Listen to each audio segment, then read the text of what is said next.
안녕하세요. 플렉스팀 페이롤 파트너입니다. 저와 함께 급여 정산을 시작해 볼까요? 자, 급여 정산 화면에 대해서 한번 설명해 드릴게요. 자, 급여 정산은 저희가 정산 템플릿이라는 그런 내용으로 시작을 하게 되었는데요. 정산 템플릿이 뭔지 먼저 간단하게 설명드릴게요. 정산 템플릿은 급여 정산에 대한 정책을 한 화면에 설정하는 기능입니다. 이 정산 템플릿을 통해서 급여를 실제 하실 수 있고요. 급여를 하실 때 우리 회사의 급여가 2번에 걸쳐서 나간다라고 하시면 이 정산 템플릿을 복제하여 2번도 하실 수 있습니다. 저희가 정산 템플릿을 도장이라는 말을 사용을 하는데요. 이 도장을 복제하여 여러 번의 급여 정산을 하실 수 있는 장점이 있습니다. 자, 함께 급여 정산을 시작해 보도록 하겠습니다. 자, 급여 정산은 정산 템플릿을 추가하는 것으로 시작하게 되는데요. 자, 정산 템플릿 추가하는 버튼을 눌러서 우리 회사의 정산 템플릿을 어떤 이름으로 정하실지 먼저 설정하시게 되어 있습니다.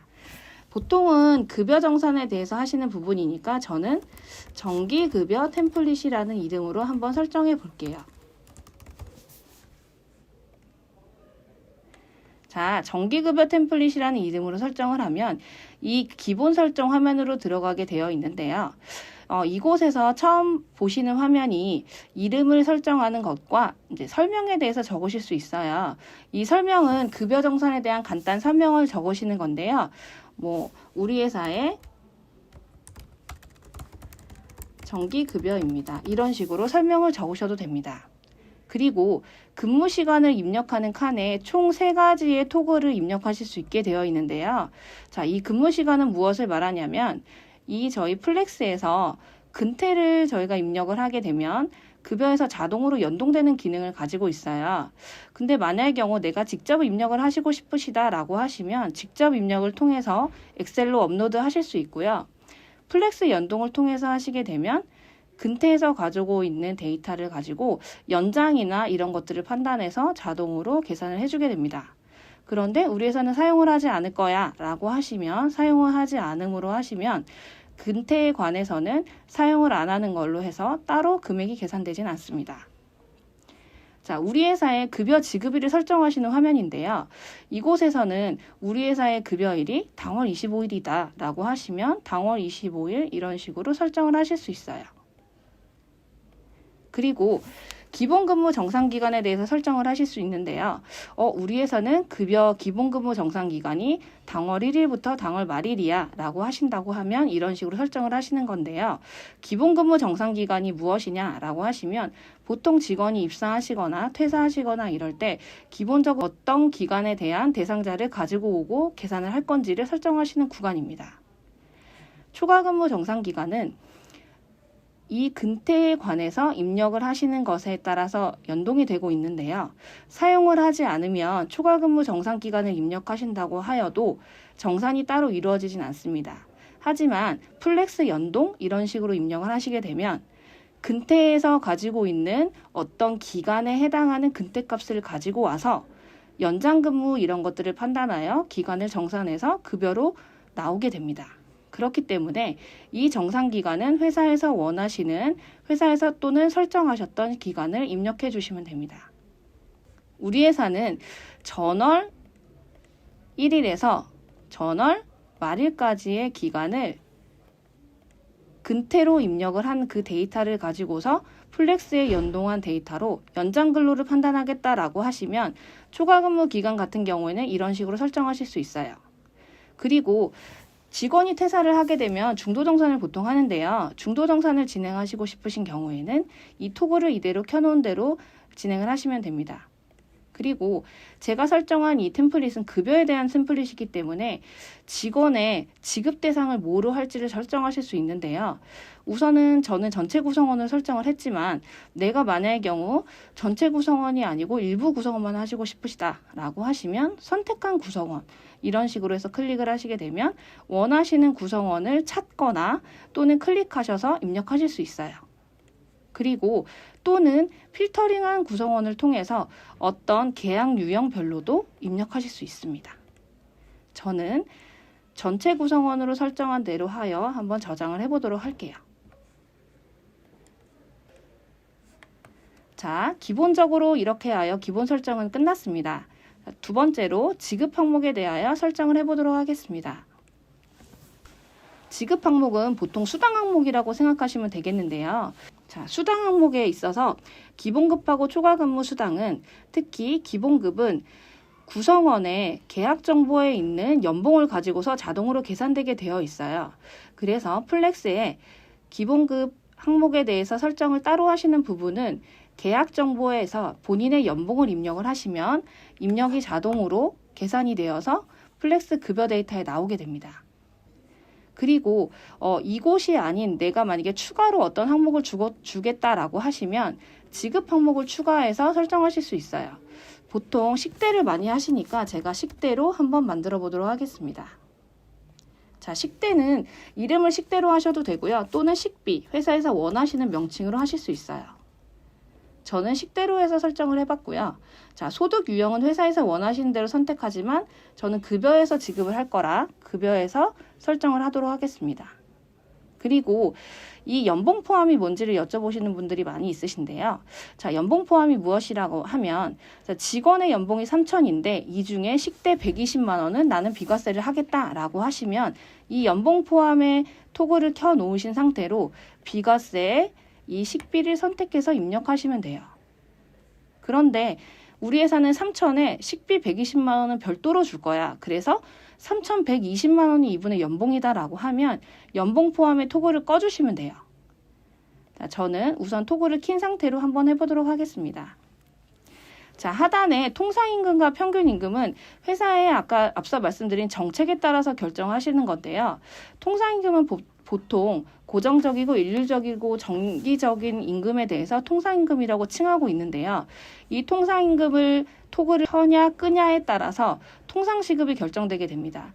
그래서 좀 중요한 부분이기 때문에 내부에서 충분히 논의하셔서 통상임금인지 아닌지를 판단하셔서 입력을 해주시기 바랍니다. 그리고 평균임금 같은 경우에는 퇴직금 같은 계산을 할 때 사용되는 항목이기 때문에 이것도 이 식대가 평균임금이다라고 판단을 하시면 이 토글을 켜주시면 됩니다.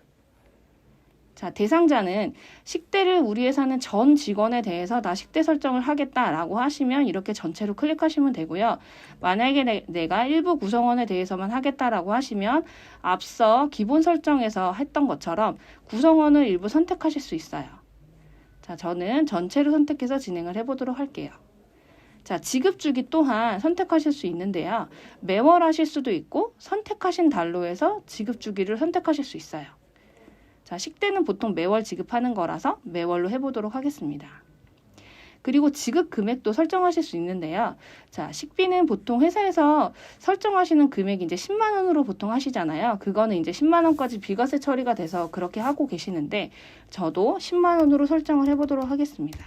그리고 자, 식비를 주는데 어떤 직원이 입사하거나 휴직하거나 퇴직하실 수 있잖아요. 자, 이때 일할 계산을 할지 전액 지급을 할지 지급을 안 할지 이런 것들을 상세하게 설정하실 수 있습니다. 자, 이렇게 설정이 끝나시면 오른쪽 상단에 저장하기 버튼을 눌러주시면 하단에 식대라고 해서 제가 방금 설정한 항목이 나오게 되어 있어요. 자, 이런 식으로 원하시는 지급 항목들을 다 추가하셔서 만드실 수 있어요. 자, 그럼 공제 항목으로 돌아가서 한번 저와 공제 항목에 대해서 설정을 해보도록 하겠습니다. 자, 공제 항목은 보통 저희가 세금에 대한 부분을 설정하는 부분인데요. 원천세를 클릭해 보시면 원천세는 소득세, 지방세를 일컫는 말이고요. 플렉스는 간이지급세율에 의해서 세금이 계산되게 되어지지만 퇴직할 때에는 영원 처리를 하실 수 있어요. 영원 처리를 하시고 싶으신 경우에는 이쪽 토글, 만의 경우 계산을 하겠다라고 하시면 정산시 공제를 선택하실 수 있습니다. 자, 그리고 자, 이제 4대 보험이 있는데요. 자, 국민연금을 먼저 한번 클릭해 볼게요. 자, 국민연금은 3가지 버전을 모두 제공을 합니다. 보통 기준소득월액이라는 곳을 살펴볼 수 있는데요. 국민연금 경우에는 기준소득월액으로 많이 적용을 하시고 계세요. 그 이유는 국민연금은 당해년도 7월부터 익년도 6월까지 같은 금액으로 보통 고지를 하잖아요. 그래서 기준소득월액으로 적용을 많이 하시죠. 플렉스에서도 기준소득월액으로 적용하거나 또는 우리 회사는 매월 고지금액으로 입력할 거야 라고 하시면 이 두 번째 토글을 키시면 이 공당 고지금액으로 입력을 하실 수 있습니다. 또는 이번 달에 과세급여에 대한 보험료율을 적용할 거야 라고 하시면 세 번째 보험료율 적용을 클릭하실 수 있어요. 자, 그렇지만 국민연금의 경우에는 대부분 기준소득월액을 적용을 많이 하시기 때문에 저는 이 화면으로 한번 적용을 해보도록 할게요. 자, 두 번째 건강보험도 마찬가지예요. 이 세 가지 제공을 하는데요. 기준보수월액으로 적용을 할지, 월 공담 고지금액을 입력할지, 보험료율을 적용을 할지를 선택하실 수 있어요. 자, 고지금액으로 적용한다라고 하면 실제 급여 정산을 하실 때 엑셀로 다운을 받아서 공단에서 제공하는 그 데이터를 입혀서 업로드 하실 수 있습니다. 그렇게 하여 매월 공단 고지금액과 같은 금액으로 설정을 하실 수 있어요.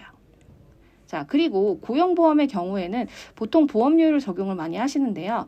보험료율을 적용을 한다고 하면 제가 앞서 말씀드린 대로 그달의 과세급여에 따른 보험료율에 자동으로 계산이 되어서 급여가 정산되게 됩니다. 자, 산재보험과 학자금이 있는데요. 산재보험의 경우에는 직원들이 별도로 내시는 비용은 없지만 저희가 이 급여 정산이 끝나고 나면 플렉스에서 통계 화면을 제공을 해요. 그때 산재보험이 우리 회사에서 어느 정도 발생을 했다라고 보여주는 곳이 있어요. 그래서 이 토글이 나와 있는 건데 그게 필요 없다라고 하시면 이 토글을 꺼주셔도 됩니다. 그리고 학자금 상환금은 국세청에서 어떤 직원의 학자금에 대해서 상환을 하라고 이제 통지가 날라오게 되면 그 통지한 금액에 대해서 구성원 탭에 가셔서 직접 입력하실 수 있어요. 그러면 입력하신 직원에 대한 학자금이 공제되어서 설정하실 수 있습니다. 공제 항목에 대해서 한 가지만 한번 추가해 보도록 할게요. 자, 보통 공제 항목은 회사에서 아까 말씀드린 대로 그 이름을 정하실 수 있는데요. 저는 기타 공제로 한번 해볼게요. 그리고 공제 유형도 설정하실 수 있어요. 자, 공제 유형은 여러 가지가 있겠지만 저는 기타로 해보도록 하겠습니다. 대상자 또한 앞서 수당 항목에 설정한 것처럼 정산 대상자를 설정할지 필터링을 할지를 회사에서 직접 설정하실 수 있고 저는 일부 구성원에 대해서만 공제를 해보도록 할게요. 그리고 공제 주기 또한 매월로 할지 선택한 달로 할지 선택하실 수 있지만 저는 3월로 지정해 보도록 하겠습니다. 자, 공제 금액 또한 공제 고정 금액을 입력하실 수 있어요. 자, 이렇게 해서 저장하시면 하단에 기타 공제에 대해서 항목이 추가된 것을 보실 수 있습니다. 이렇게 하면 공제 항목 설정도 다 하시게 된 거예요. 자, 공제 항목 설정까지 끝나고 나면 우리 회사의 급여 정책이 담겨져 있는 정산 템플릿을 다 만들게 되신 거고, 자, 화면을 나가게 되시면 정산 템플릿 목록 방금 만드신 게 노출되어 있습니다. 만약의 경우 우리 회사에서 이 정산 템플릿 목록을 매번 맨 앞에서 보시고 싶으시다라고 하면 이 정산 템플릿 목록을 보시면 즐겨찾기를 하셔서 홈 화면에 노출시키실 수 있습니다. 그렇게 되면 앞으로 급여를 하실 때 이쪽에서 이 티켓을 통해서 정산을 하실 수 있어요. 급여 정산을 진행하시는 도중에 상세한 가이드가 필요하신 경우에는 오른쪽 상단에 이 물음표 버튼을 클릭하시면 텍스트로 된 가이드를 확인하실 수 있어요. 또는 오른쪽 하단에 이 채팅창을 통하여 채팅으로도 문의하실 수 있습니다.